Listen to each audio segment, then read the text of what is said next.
Hi, everyone. I remember 2 years ago when I started this YouTube channel, I mentioned pretty often we are in the middle of a great historical change.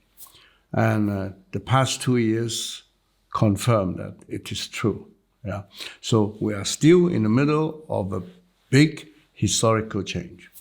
Now, today, I will mention two things which actually mark these historical changes, because the change in the world consists of many, many small changes. Yeah.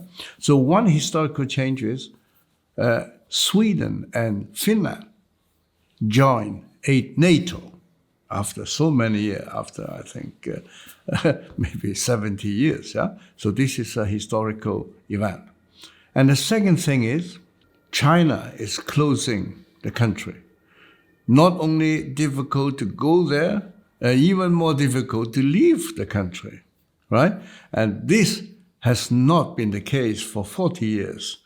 So this is also kind of marking a historical change. Let's first talk about Sweden and Finland join NATO. I have been, as many of our fans may remember, I mentioned that I used to study in Sweden, and I also lived there totally 14 years and working for 10 years for a big Swedish company, ABB. Yeah, so I know a little bit more about Sweden than many other countries. Now, why I say it's a historical thing that Sweden and also Finland, particularly Sweden, joining NATO, because Sweden has always been a neutral country.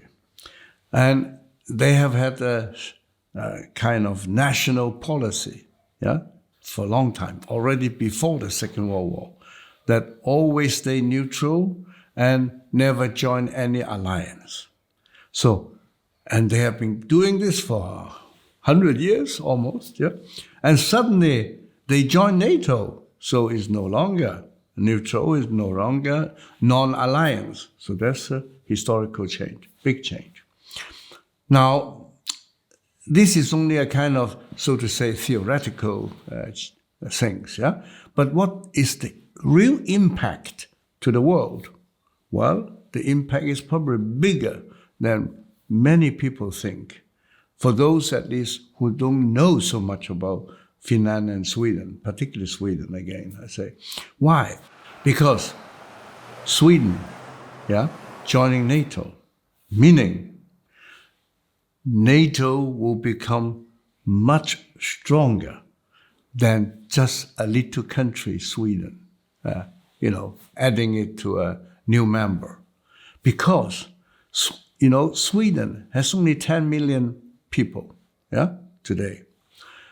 But because of its neutrality, because of its non-alliance policy in the past, and also because Sweden has been very industrialized, so they have been quite rich. So they really afford to run the country with this neutrality and non-alliance, which, among other things, meaning Sweden, by constitution, were not supposed to be dependent on any foreign countries when it comes to weaponry. So Sweden, as a small country, at that time when I was living in Sweden, there were only 8 million. And they were making R&D, research and development, of all sorts of weapons. They make everything, develop it, make research, design it, and manufacture it. From handguns all the way to missiles, warships, submarine. Swedish submarines are extremely good, very super silent. It's important. One of the biggest issues is how to make your submarine silent so you will not be that easily discovered by your enemy. And Swedish weapons have been very famous. I remember already in the 60s, they had a jet fighter called Dragon. And then later, I think in the 80s, and 90, they developed a new one, Vegan. Yeah, and this Vegan was called the flying computers. At that time already, in the 80s, they, fully plug the whole jet fighter with the supercomputer, and by using computer technology and other very high tech, this Vegan could fly, in a pattern that without computer has not been possible. So that Vegan could do a lot of very complicated maneuver, and in the battlefield, I understand has been very useful. So, and not only that, they have developed their own weapon, and that thereby they have collected a tremendous amount of know-how. They are also, because Sweden has been very strong also as an industrial power, so they have the money. So the Swedish army, when you count the number of soldiers, it may not be so impressive. I think there are something like 38,000 soldiers, but the quality of the weapon is extremely high level. It's a little bit different compared to Finland. Finland has a much bigger army. Yeah, they also have something like 30,000 professional soldiers, but then they have a lot of, reserve soldiers, a very impressive number, something like 100,000. So in a number of soldiers, Finland is also a very strong military power. And again, Finland was building up their military power to defend itself in case of a Russian invasion. So these two countries joining NATO, meaning a tremendous addition to the total NATO power. And particularly important is, after 100 years, Sweden gave up its neutrality and non-alliance. This is that means they understand the war is dangerous, so dangerous that Sweden alone may not be managed to defend themselves. So that's why they decided to join NATO. And also, one thing I think we should also not neglect is the voices of calling NATO or appealing to NATO, not just to be a North Atlantic defense organization, but rather a global defense organization. UK has made it very clear. Yeah. So now, before I go into the next also historical change, then please don't forget to check your subscription, and of course, if you like my talk, don't forget to click like, and you are most welcome to support us through Patreon or PayPal. Yeah. So the next historical change I want to talk about today is the other end of the Eurasian continent. Yeah. If you move from the land, from Sweden through whole Eastern Europe and Middle East and all the way to the other end, then you come to China. And what happened with China is, well, there are many things going on, a lot of things, but today I want to focus on the thing that, Chinese people have big difficulties to leave China. I have had friends calling me already for months ago and telling me that, well, actually the first one was telling me already 2 years ago that he's afraid he will not be able to come to Europe to visit us, to visit me. He was ex official of the government, so he was well informed. Already at that time, he knew that it would be very difficult. And once his passport expires, it won't be easy for him to get a new one. And now what happened is, even those who still have a valid passport, they still cannot leave China. Now, one thing is, how come? How come they make it so difficult for Chinese people to leave China? Well, officially they say because of COVID-19. Because, in Europe and in America, you have a lot of COVID problem, and you go there, you stay. But this is strange, because if you think that the COVID virus is coming all from the foreign country, then, okay, you may say it is logical not to let people easily to come to China, but to stop people leaving China. And when you say that the virus is coming from outside China, it's interesting. Huh?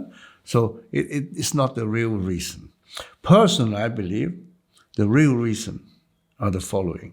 One is China is running out of dollar, hard currency, okay? So, and they know that if people start moving to foreign country, they will try to bring as much money as they can. And they will not bring renminbi, the Chinese yuan. This is useless in outside China. So they of course bring as much as they could, all the dollar to outside. And they need that. So that's one reason. But that's still not probably the main reason. I believe another reason actually is the change of relationship between China and the West. So actually it is marked by President Donald Trump. He, as, so to say, President of America, leader of the free world, he was the first one who changed this engaging China policy. After 30 years of engaging China, that means open door for all the people coming from People's Republic, including all the members of the Communist Party, freely come to China, to Europe, and freely to get access to high technology, to get access to the Western capital market. All this, Donald Trump understood. Hey, he said, I'm not so stupid. I'm not going to be duped by you. So he started to change it. He started to stop the stealing of technology. He started to, put control on capital flow to China, not letting people using American money to build military plant, and so on. So now, can you imagine? That means all these 30 years of deception has come to an end.